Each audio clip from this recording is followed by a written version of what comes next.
Mayitni yaqinlari, farzandlari bormi? Aka, ichmang. Yo'q, yaxshilar o'zgaribman. Otangizni ahvollari og'ir. Uyga olib ketganingizdan ma'qul. Uyda bo'lganlari yaxshiroq. Bu hammasi Allohdan. Alloh sabr bersin.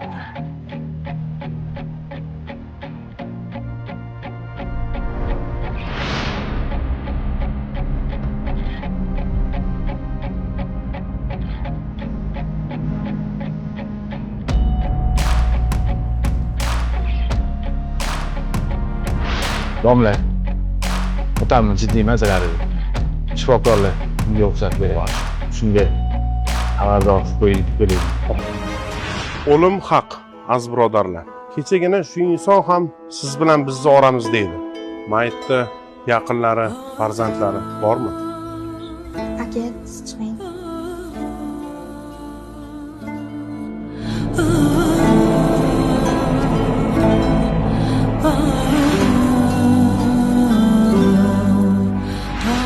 Mayit egasi menman, otasi menman. Mayit meni o'g'lim, meni o'g'lim. Bolajonim.